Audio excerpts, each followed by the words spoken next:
Good evening, ladies and gentlemen. How are we getting on? So, I thought today we'd just go quickly over the changes to the existing perks that came alongside the Ghoul update earlier in the week. So, we've kind of gone over some of this before in previous videos, but obviously over the course of the PTS run for the update, some things have been adjusted, and some extra perks actually got added to the list. So, there are 33, if I remember correctly, that have been changed in some small ways, some in really significant ways. So it's probably worth just going over this relatively rapidly.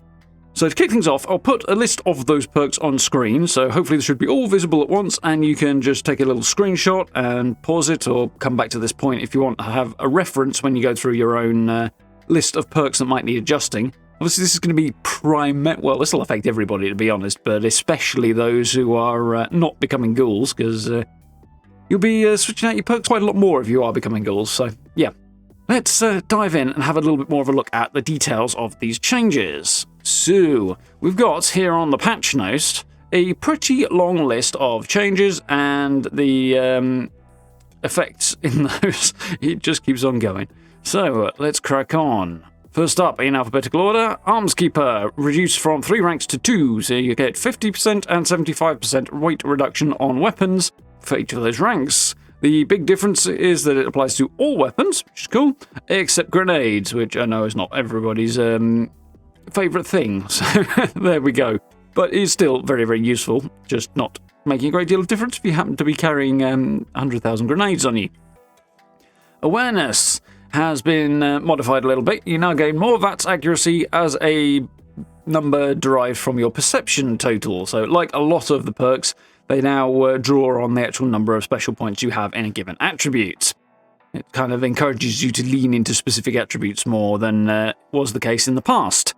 So the effect of seeing VATS weaknesses has actually been shifted off this perk card and is now tied to having 10 perception. So if you have a high enough perception, then you will just see the weaknesses coming up as a matter of course, apparently. So, Barbarian perk has been reduced from 3 ranks to a single perk, and you now gain damage resistance based on your strength, and it is doubled when not wearing armor. This is a change that is happening to a lot of perks, actually.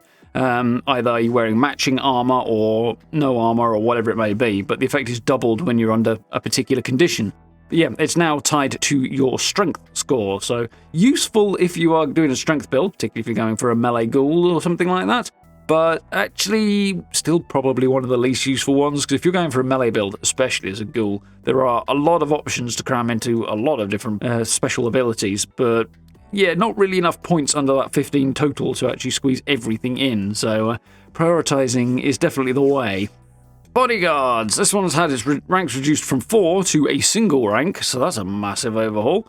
And you gain damage and energy resistance based on your charisma per teammate. So yeah, it'll the more charisma and the more teammates you have, the more damage and energy resistance you will get. Demolition Expert. This one has a nice little adjustment. Instead of 5 ranks, it now has 3, and it maxes out at 60% increase to your explosive damage. I'm not sure if that's a major change or not. Either way, it takes up less special points than it used to, so you got more room to put stuff into your intelligence tree, which makes sense as there are, particularly with certain builds, a lot of points that are worth putting in there. So they fixed an issue where Demolition Expert was increasing turret damage, and that should now correctly be happening with the Home Defense perk. So if you've got that on when you're in your camp and it gets attacked, I guess. And Demolition Expert is no longer required to craft explosives. So if you, like me, have a crafting loadout, you may wish to rework that. I certainly needed to do a little bit on that front. Cap Collector. They've reduced the chance of extra caps from 100% to a chance based on your luck that ranges from 20% to 85%. So Cap Collector basically got a bit of a nerf there, which is not ideal. However, if you do want to chase caps, particularly with a view to, say, buying legendary modules from, or legendary effects, you know, the box modules, from other players, then it's still going to be one of your more efficient ways of farming up caps. Can Do has had its ranks reduced from 3 to 1, and you simply find more packaged food based on the amount of points you have into the luck ability. Interestingly, they've added additional chance to occur based on your luck, and it ranges from 20 to 85, so this is a buff on the Can Do effect. And it will apply to NPC loot as well, so dropped loot bags from enemies, I guess, which is interesting. So that Can Do got a lot more useful, and you should get a lot more pre-war food coming out, which useful for certain challenges, I can imagine, but generally not that exciting a perk anyway. Concentrated Fire has been changed. No longer grants limb targeting, that now comes from having at least 5 points into your perception. And they fixed it so that the damage bonus will increase per shot, and yeah, subsequent shots on target now just increase the amount of damage done to that target. Bit like the Furious effect used to be, I guess, but that's been changed as well, somewhat. And that stack kind of caps out at a maximum of 20 stacks now, so not unlimited, I guess. Crack Shot has been changed so that it now works with all small guns, not just pistols. Field Surgeon has been moved to the Intelligence tree. It was previously in the Charisma tree, I believe. Mixed blessing, that one. There's plenty of stuff in the Intelligence tree you may want besides that as well, so making a choice can be difficult. And it also slightly overlaps with another perk, if I remember correctly now, so it's not necessarily the ideal choice. Still, there it is. Farmer. This one has additional chance to occur based on your luck, ranging from 20 to 85%. Can now apply to NPC loot as well. So, technically a buff, I think, on that one. I think. Gun Fu, they fixed an issue where it was doing more damage than intended. Okay, so technically a nerf, but a bug fix. And they've increased the damage buff from 10, 30, 60 to 30, 60, 90. So, actually, probably not that much of a nerf in the grand scheme anyway. So yeah, if you are hopping from target to target in VATS, Gun Fu, still worth having. Good with Salt has been reduced from 3 ranks to 2, and the rate of spoilage reduction has been adjusted accordingly. Definitely, I've taken that recently, because there's actually some more food buffs that have got slightly more useful to me, as now I'm playing a melee character, as a ghoul. You don't need to eat or drink, but you do still get the buffs from eating food, so like increased melee damage, for example. Gorilla has been changed. This is where we get into some really, really big overhauls. Each rank adds damage to enemies that are close to you now on the first Gorilla perk, the base Gorilla perk. Gorilla Expert, however, goes in a different direction. It has been reduced from 3 ranks to a single rank, which now costs 2 perk points, but you gain +1 reload speed per onslaught stack with ranged weapons, and it gives you an increase of +3 to the maximum stacks of onslaught that you can have. So onslaught's the new legendary type effect that's built around Furious. You have a Furious weapon, you gain stacks of onslaught as you attack the same enemy over and over, and your damage can climb really quite high as a result of that. You can do some crazy high damage builds with the onslaught setup. And Gorilla Master also ties into onslaught. It's been reduced to a single rank, which now costs 3 perk points, which is interesting. So straight off the bat, it costs more, but you don't have to rank it up. Okay. And you gain 5% damage to enemies that are close to you per onslaught stack when using ranged weapons, and it adds 5 to your maximum number of stacks. That's weirdly difficult to state in a clear manner. So yeah, these two are affecting onslaught rather than their previous effect of just affecting pistols. Gunslinger, this is an interesting one as well, because this has had a big change. Each rank adds range damage to weak spots. Before it just added damage to your pistols, now it affects all weapons, I think, or at least all ranged weapons, all guns. And giving you 5, 9, or 12 damage per rank. Specifically, or percentage? Not quite sure on that one, it's not very clear. But it would allow increase the amount of damage you do to enemy weak spots with ranged weapons. There's also a Ghoul perk on the luck tree, which gives a flat bonus in this area of 15%, I think, and it's quite crazy effective, that one, so if you're a ghoul, take that one. Gunslinger Expert, big change. It's gone from 3 ranks to a single rank, and now costs 2 points. And it is tied into Onslaught again, and you get 1% ranged weak spot damage per Onslaught stack, plus 3 more to your maximum number of stacks. And Gunslinger Master has been reduced to a single rank, which also, again, costs 3 this time, and you gain Onslaught stacks over time and spend them on attacks, and it gives you plus 10 to your maximum number of stacks. So yeah, you can really push this quite high. Normally, Onslaught drains over time, and it wipes completely if you change enemies, but this kind of offsets that by applying them back over time as well, so really quite a powerful perk, potentially. Gunrunner allows you to run faster with any equipped ranged weapon, so if you like to do a lot of running around, worth considering. Home Defense now correctly increases turret damage, and the damage bonus is set at 50, 70, and 175 rather, and 100%. Inspirational has been reduced to a single rank, and XP gain is based on your charisma. And it has a slightly modified effect in the form of you and your team members gaining more XP, which scales with your charisma. And this is limited to you and your team, whereas I think previously it affected anybody who was nearby, irrespective of whether or not they were on your team. So it has been a little bit reduced. I don't know if nerfed is quite the case here, but reduced in its effective range. Ironclad has had a bit of an overhaul. It's been reduced from 5 ranks to 3, and you now get 5% more protection from your armor per rank, so obviously you kept it out of 15 there, but that is doubled if your armor is a matching set. So definitely worth considering. Not sure if helmets are included in this, because certain armor sets do have helmets, but they don't provide any armor protection, so I assume that they are not. Lead Belly. That's how its ranks reduced from 3 to 1, and you get less rads from food and drink based on your endurance, so tied to the special attribute again. Modern Renegade has been changed to work with all small guns, and rather than just crippling in general, it's now got increased limb damage. There we go. Useful again if you're going to aim for heads, because those count as limbs. Mr. Sandman. They've removed the at night requirement, so this increases the damage your suppressed weapons do, which is very, very helpful, and it will now work in the daytime as well, which is even better. Packrat has had its ranks reduced by 1, and the carry weight reduction increased by a proportionate amount to 50 and 75%. Packing Light. This is one that's worth squeezing in if you, like me, are not the biggest fan of action points. It's been reduced to a single rank, and your action points regenerate faster when you are not over-encumbered. So yeah, just faster action point regen. Not too shabby, I think.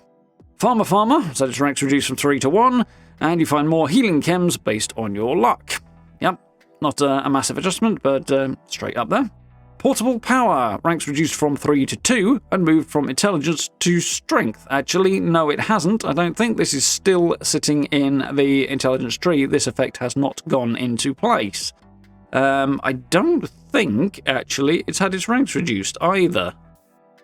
That's interesting. I just noticed that because I'm actually using that on one of my loadouts. This particular effect, Portable Power, has not happened. So I think I'll skip over that. We might want to keep an eye on subsequent changes to the game, sort of fixes and stuff, hot fixes, and the mid-season patch that will come in a few weeks, month or whatever, as that may get adjusted, made to work, take effect or whatever during that such an update. And there are a couple of bugs, so they will probably want to push out a patch reasonably soon, hopefully. A couple of fairly significant ones, I should say.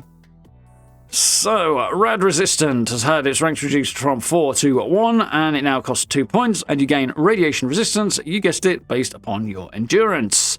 Rejuvenated has had its rank 1 bonus increased, and rank 2 now has an additional bonus when you are not heavily irradiated, which is nice, but yeah, making that completely useless to ghouls, which it kind of is on multiple levels.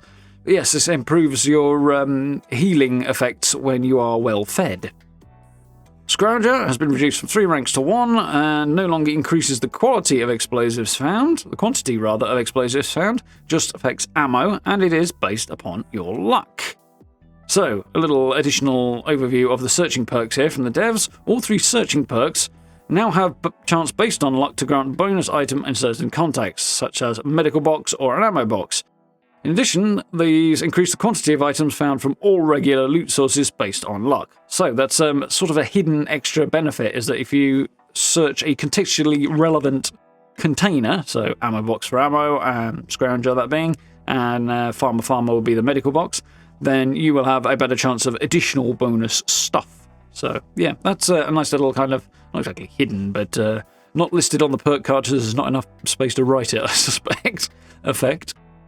Spiritual Healer has had its ranks reduced from 3 to 1, and you and your teammates now regenerate health, and it scales with charisma. I'm guessing the change here is it only affects teammates. Strong Back has been reduced from 4 ranks to a single rank, but now costs 2 perk points, and you gain more carry weight based on your strength, so that happens anyway, you gain more carry weight based on your strength, this just increases the amount of that. Honestly, I think if you're going for a strength build, you'll find that there are better uses of your strength points, which kind of makes this pretty much useless. There are a lot of other perks that are far more useful to a melee build, for example. And if you're not going for a strength build, maybe squeeze it in there if you've got nothing better to put in the strength tree and you've got spare points. But for the most part, I think this is going to be a low priority one. Mind you, it always was, so something random us. Tank Killer. Now works with all small guns instead of just rifles, so that's increased armor penetration, I believe. Pretty much a no-brainer perk if you're using small guns. Tenderizer has had its ranks reduced from 3 to 1, I think. I'm not entirely sure this has taken effect either. Rank 1 now costs 2 points. Maybe it has. Maybe I'm misremembering that. And it has a new effect. Each attack makes your target take 0.1% increased damage. So each player using Tenderizer contributes to a stacking effect that does not expire and caps out at 100%, but doesn't work in PvP. So you can't grief people, basically. But yeah, you can up to double damage using Tenderizer if you can get damage on target enough before the enemy dies, I suppose. Obviously, very slow if you're just a solo player, but still not useless, just much less useful. If you've got something like, say, an auto axe or a chainsaw that puts damage, like individual hits on really, really fast, to a lesser degree, miniguns and Gatling lasers and things like that would also be relevant, then this will obviously rank up faster, especially if you've got a faster fire rate on those things. Then it might be more worthwhile there, but this is more of a group-centric one, which is not surprising because it's a charisma perk, but still not useless to the solo player, just not quite as effective. Last couple here. Travelling Pharmacy has had its ranks reduced from 3 to 2. Rank 1 now increased to 45%, and rank 2 increased to 90%. This is weight reduction for chems in your inventory. And last but not least, Wrecking Ball. This is a big one I've been harping on about for a while for camp builders. It replaces the need to use the flamethrower trap to break stuff in your camp, which is a frequently used technique for building, allows you to somewhat bypass the collision on various objects. Now you can do it by just hitting them with your weapon or shooting them or whatever. Probably best not to use an explosive weapon for that if you want to be precise in your selection of item to be destroyed. Can say it works well because I have already tested it. It's had its ranks reduced from 3 to 1, it's been moved from intelligence to strength, and you deal 100% damage to objects and can damage your own camp objects. Without it, you can't. So, yeah. Basically, it means you don't have to faff around with the flamethrower and just speeds that whole process up. If you've got a building loadout with this equipped, you just literally come straight out of the building menu, bang with your weapon, and straight back in, job done. It's halves the time and saves you moving the flamethrower around and trying to precisely aim it. If you're trying to hit something that's higher up, you generally got better ability to hit that with a weapon than with a flamethrower that just shoots at a specific horizontal height as well. So, massive improvements for those of us who like to build and use that particular technique. So, there we go. 33, I believe, maybe 32 if you discount the one that's not actually taking effect. Perks that have changed with the Ghoul update. And yeah, you may well wish to, well, head in and check your builds and stuff if you haven't already. I know some of you will have done. It's a few days out from the update here, but yeah, hopefully this will be useful to a few of you and be a valuable reference point, if nothing else. So, that took a little while to get through, not terribly surprising. It was a fairly long list. Hope you folks found this useful and informative. If you did, please do hit subs and likes for me. I very, very much appreciate notification bell if you want to keep up to date with Fallout news and updates and things like this, as well as camp builds and live streams and the like. Speaking of live streams, we will be jumping back into Fallout next week. I've been really enjoying the Ghoul update, so it's been good fun. Looking forward to that. We are playing Avowed, and I've been having a good time with that one. It's been a lot of fun. And Atomfall is just around the corner. Looking forward to streaming that as well. Going to be starting that on Thursday. It's, yeah, English Stalker meets Fallout meets some other stuff in so the English countryside. Should be really, really cool. And it's set in a fictionalized version of my home county. So, yeah, looking forward to it. So, if you get a chance, join us for that. But for now, thank you very much for watching. I look forward to speaking to you all very, very soon.